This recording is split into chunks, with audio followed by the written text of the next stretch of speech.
Hi everyone, welcome back to my channel. My name is Olivia.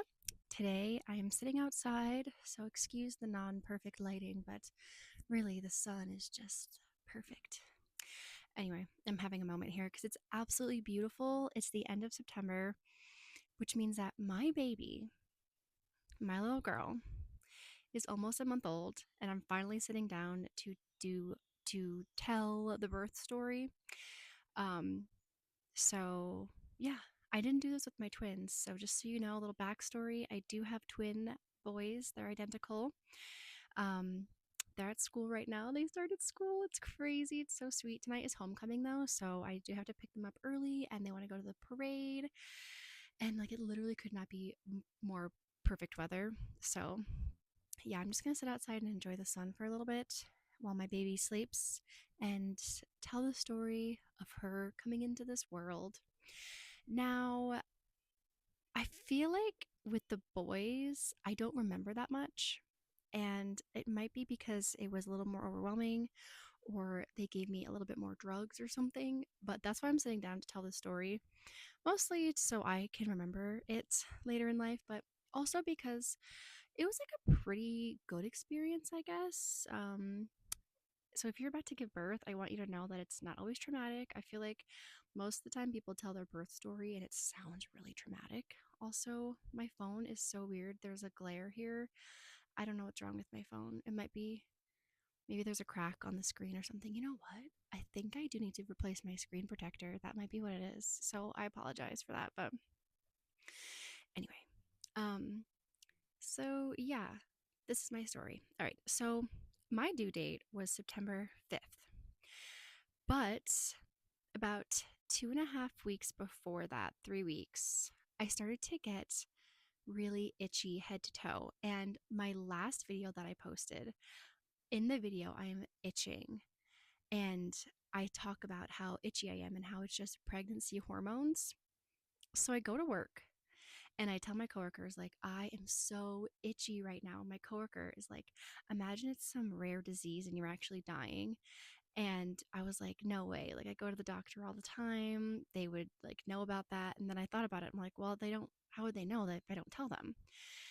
So I go to the doctor on my regular appointment and I mentioned like to the nurse, because I didn't think it was a big deal. Like, I wasn't going to say anything to the doctor, but like with the nurse, you're chatting, whatever. So I'm like, oh, yeah, by the way, I'm like really itchy. And then it's not the doctor, but it's not exactly the nurse. I don't know what they're called. It's like the somewhere in between position. I really should know this, but she comes in, and anyway, we're talking about how I'm itchy, and she's really concerned. To my surprise, she's very concerned, and she said, "Well, I need to go get. You need to get some blood taken today." And I'm like, "Really? This is this serious?" And she said, "Yeah, it actually is." So I go get the blood taken.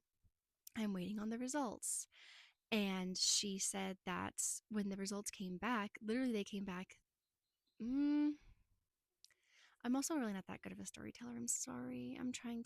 I'll just pretend like I'm talking to me, and like I pretend like maybe no one's gonna see this. No one's gonna see this. So I'm just gonna keep going.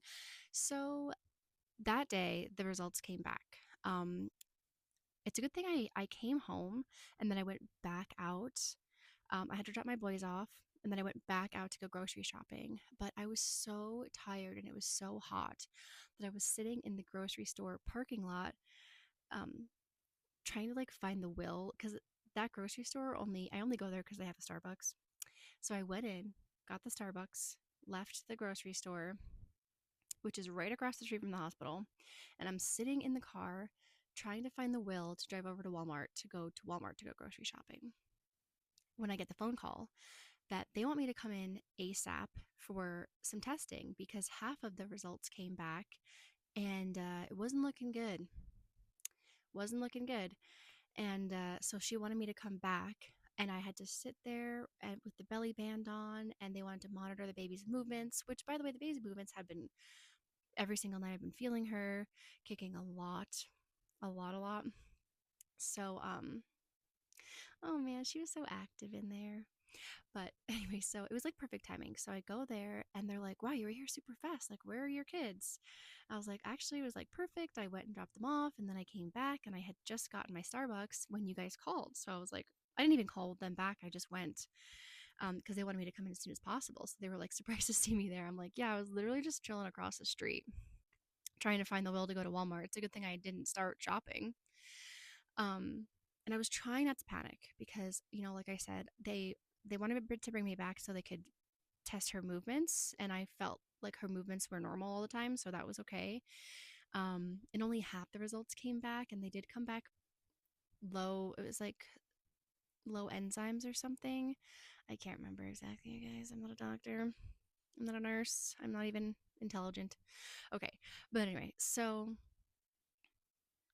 sitting there doing the test, got my starbs, and another doctor comes in to talk to me about the results, and she's like, so with the results we have right now, like, we want to induce you. You guys, I went in that morning just jokingly, laughingly, I'm itchy, I'm so itchy, and by 2 p.m. they're telling me I should get an induction. Is that the word? I should be getting induced.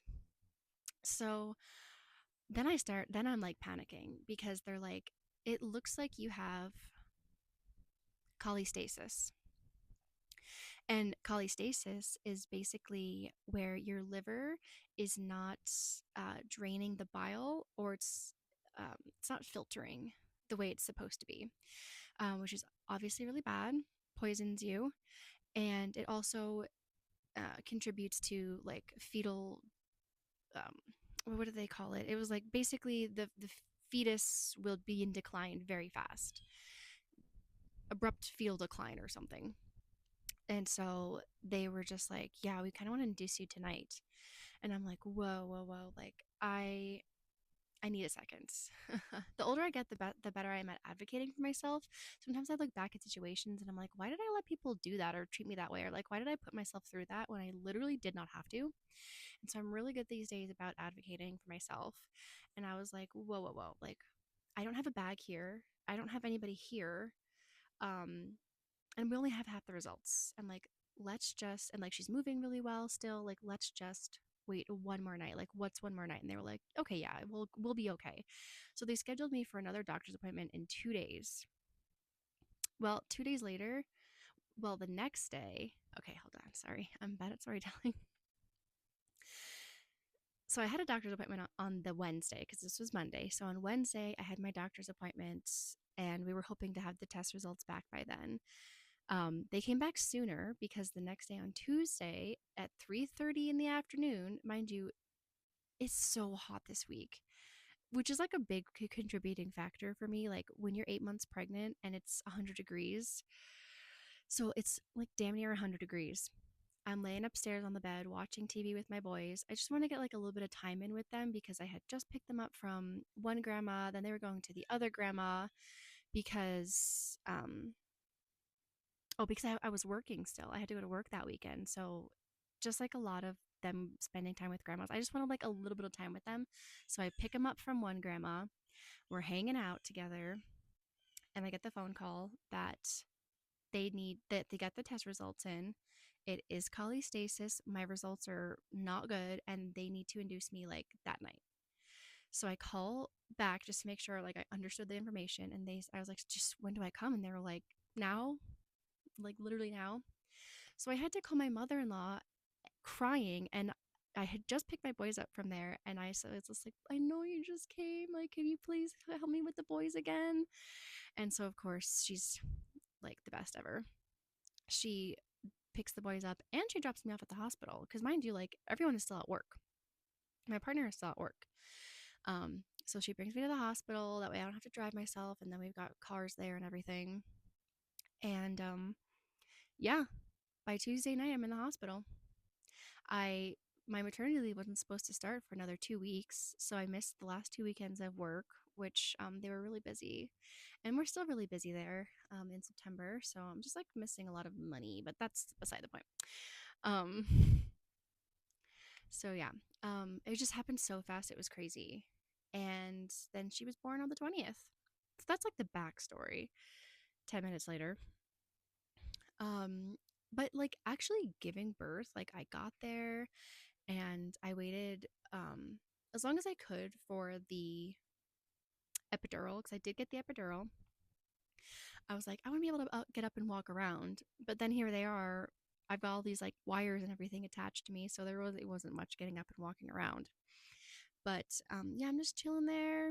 I just missed dinner too, but it's a good thing I packed snacks. I brought in my snap peas and teriyaki jerky. That's my go-to snacks because they're filling and they're healthy and protein, whatever. So I brought that in. They got me the water jug, big cup of water, which is so nice. And I basically just hung out. It was funny because the TV was broken, like the remote wasn't working. So at first, the TV was not on. And then they got the TV on, but it was stuck on Comedy Central and it was blasting. So my doctor came in at one point. We were talking, and I'm like, by the way, I'm sorry this TV is so loud. It's like broken. I said I normally would not be listening to it this loud. And she was like, oh, I just thought it was like a personal choice of yours. I'm like, no, I actually would prefer to just like be off. So they turned it off, and I downloaded Disney Plus, and I'm watching my Hocus Pocus. And yeah, things are just progressing. So she comes in later on and she breaks my water, which doesn't hurt. And I kind of have a high pain tolerance though. I'm not even gonna lie. And I don't know if it was just the nurses gassing me up, but they agreed with me.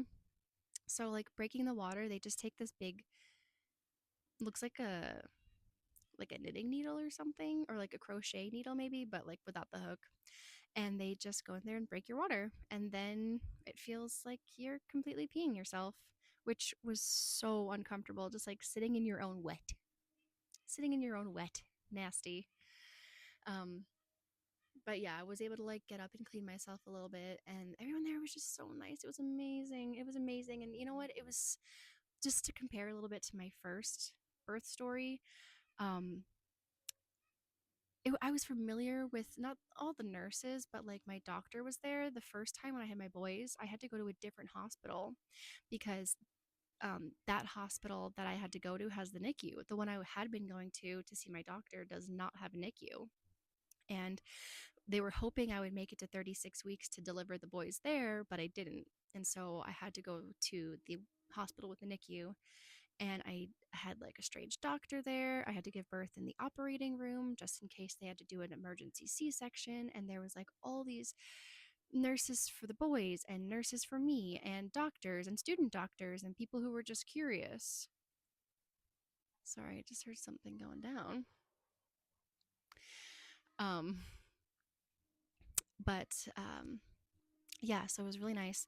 I got to stay in my room. The lighting was low. When I gave birth, it was one nurse and my doctor and me, and it was quiet, and we were just like whispering to each other, talking in between contractions. It was amazing. It was amazing. Okay, so breaks the water, waiting. um I get the epidural. That was really scary because I'm just like sitting there in my low lit room, and all of a sudden the lights go on, and here comes this woman in full scrubs garb, not just like cute nurse scrubs, like surgery scrubs, and her hair with the net and everything. And it just felt very clinical. I guess I'll say that. I had to sign a waiver. I had to sign a couple of waivers. And, I'm sitting there, and she's like feeling my back with her icy cold hands. And as she's doing the needle, like it hurts, it hurts. I'm like holding onto a pillow. The one nurse is standing there. I'm like, oh, I'm sweating. And she starts fanning me, the nurse, like an actual angel. But um And in my head, I was obviously scared about the epidural because it's serious, okay? But I had a coworker that had an epidural injury, and her leg, her foot, was tingly all the time, pins and needles all the time. So in the back of my head, I'm like, oh my God, this is going to totally fuck up my leg. So here, I'm sitting there. She's injecting whatever that needs to be happen back there. And my left leg all of a sudden gets this soaring, shooting feeling, pain, discomfort. It just felt like all of a sudden I could just feel like this liquid flowing through my veins. I don't know how else to describe it. Like it wasn't like a total shooting pain, but it was just the most uncomfortable feeling ever. And I started going like, ow, ow, ow, ow, ow. And she's like, whoa, whoa, whoa, what do you feel? What do you feel? I was like, my leg. She's like, which leg? Which leg?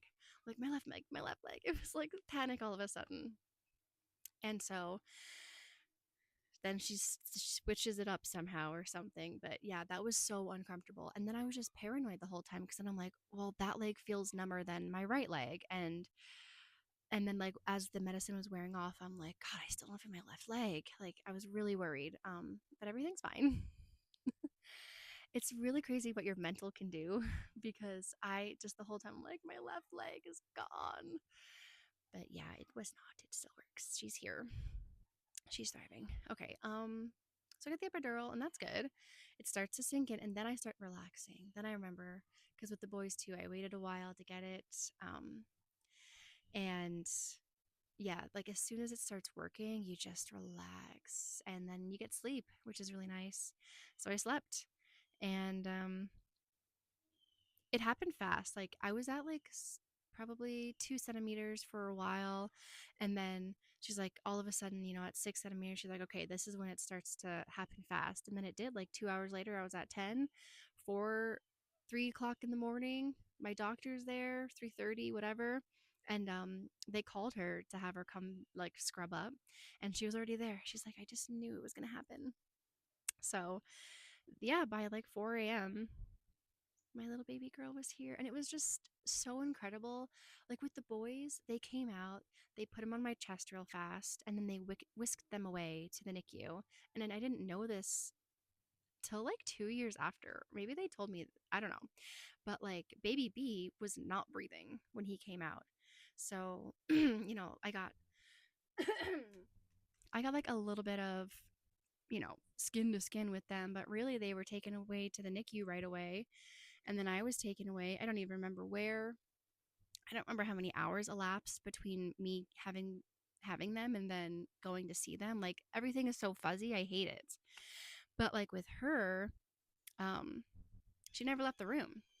It was so nice. She never left the room. She came out and they put her on me and I just like couldn't believe it. I'm like, wow, like I literally just grew this person for 8 months and like here she is.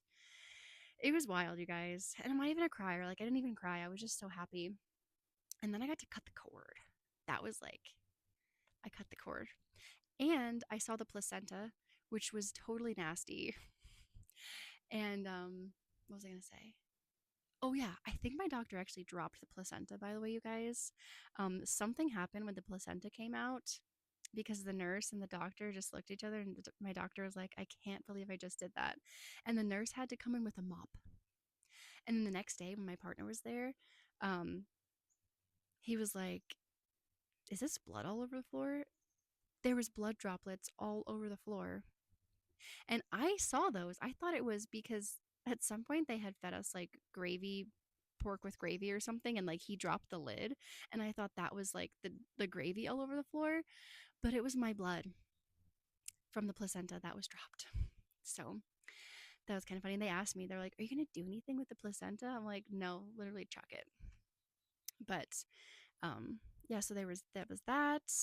And then she was just like on me for a while and I started breastfeeding and it's a month later and I'm still breastfeeding,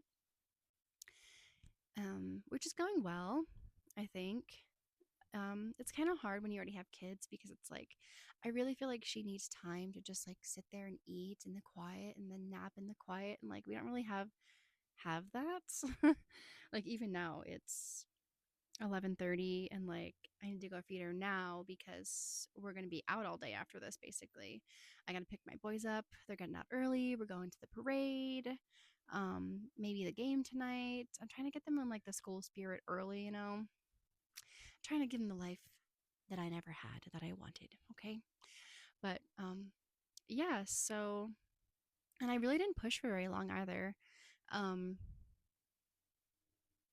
yeah, with the boys, it was a really long time. Like I was in all sorts of wacky positions and it took hours and hours and hours basically. Um and like they had to go up there and like adjust the head of baby A to get things like moving and so then when he came out his like head was kind of shaped weird. But with her, it was just like perfect. She's perfect. But yeah, so I really didn't have to do anything crazy. Like, um, while I was dilating, I was already like, I had this like peanut pillow. They were like moving me in different positions and putting this like peanut ball in different areas and everything.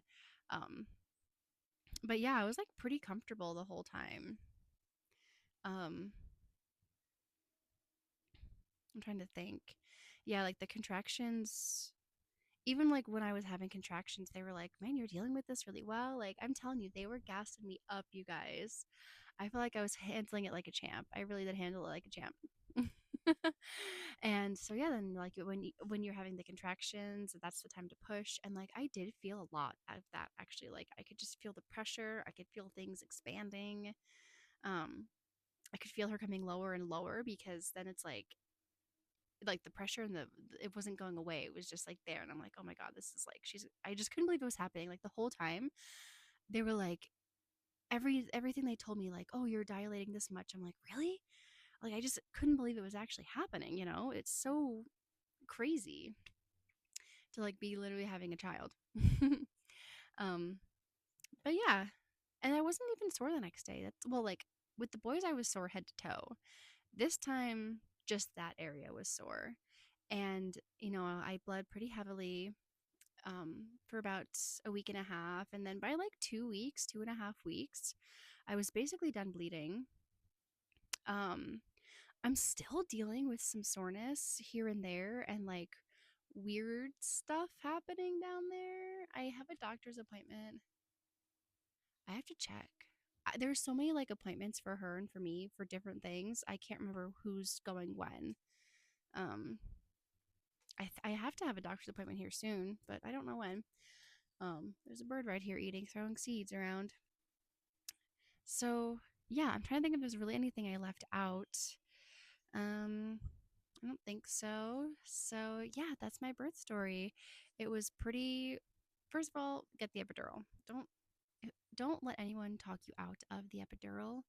There's absolutely no reason not to do it. Why put yourself through that much pain? Because you know what? Even with the epidural, it still hurts. It still hurts. You still feel it. It's not like you're totally completely numb. It's not like it numbs your mind. You're still in the moment. You know, don't let anyone talk you out of the epidural because the pain I was in when I was giving birth, like, I couldn't imagine that pain without any medication. Literally, I can't even fathom that much pain. So don't put yourself through that. Okay. Just get the epidural. That way you can enjoy the moment more because I'm telling you, it was as relaxing as giving birth could be.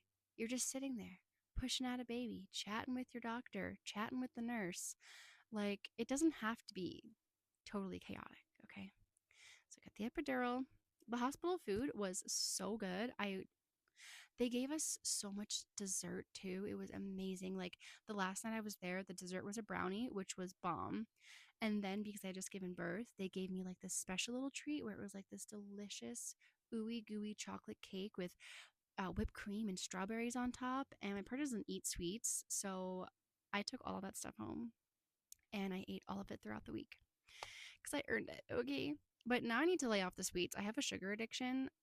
So now I need to lay off because I have a tummy still. I'm almost down to my pre-birth weight. But it's just like in all of my stomach and I hate it. So I got some work to do. I've got some work to do. Um, okay, now I'm starting to really sweat. Um, and I got to get some stuff together here. So, thank you for watching. Comment down below. I don't know what you're really going to comment on a video like this, but if you're about to give birth, good luck. Get the epidural. Okay.